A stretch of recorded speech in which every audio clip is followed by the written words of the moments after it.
ഇപ്പോൾ സമയം ഏകദേശം 10 മണിയായിട്ടുണ്ട് രാത്രിയിൽ. നമുക്ക് ക്ലയൻറ്റിന് ടൈം ഒട്ടും ഇല്ലാത്തതുകൊണ്ട് നമ്മൾ ഡേ ആൻഡ് നൈറ്റ് വർക്കാണ് ചെയ്യുന്നത്. നമ്മളിപ്പോൾ ഉള്ളത് പത്തനാപുരത്ത് ഉള്ളൊരു സൈറ്റിലാണ്. ഇവിടെ നമ്മൾ യൂസ് ചെയ്തേക്കുന്നത് 2x2 ബാംഗ്ലൂർ സ്റ്റോണാണ്.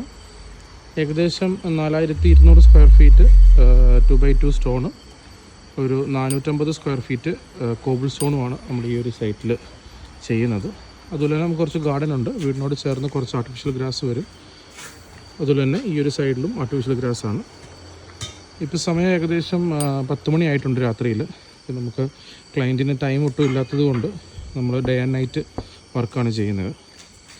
സോ നൈറ്റൂടെ നിന്ന് നമ്മൾ വർക്ക് പെട്ടെന്ന് തീർക്കാനുള്ളൊരു പ്ലാനിലാണ് ചെയ്യുന്നത്. സോ ഇതാണ് നമുക്ക് കോബിൾ സ്റ്റോൺ കൊടുക്കേണ്ട സ്ഥലം. ഇവിടെ നമ്മൾ ബാംഗ്ലൂർ റഫ് കോബിളാണ് കൊടുക്കുന്നത്. കാരണം ഇവിടെ സ്ലോപ്പ് കൂടുതലായതുകൊണ്ട് നോർമൽ ബാംഗ്ലൂർ സ്റ്റോൺ ഇട്ടാൽ സ്ലിപ്പാവും. അതുകൊണ്ട് ഗ്രിപ്പ് കൂടുതലുള്ള കോബിൾ റഫാണ് നമ്മൾ ഈ ഒരു പോർഷനിൽ കൊടുക്കാൻ പ്ലാൻ ചെയ്തേക്കുന്നത്. അതുപോലെ കാർപോർച്ചിനകത്ത് നമ്മൾ ഡിഫറെൻ്റ് ആയിട്ടുള്ള ഡിസൈനാണ് കൊടുക്കുന്നത്. കാർപോർച്ച് മാത്രമേ കുറച്ച് ഡിഫറെൻ്റ് ആയിട്ട് വരും. പിന്നെ ഈ സൈഡിൽ നമ്മൾ ഗാർഡൻ ചെയ്യുന്നുണ്ട്. പിന്നെ വീടിൻ്റെ സൈഡിലും ഇവിടെയും ഗാർഡൻ ചെയ്യുന്ന രീതിയിലാണ് പ്ലാൻ ചെയ്യുന്നത്.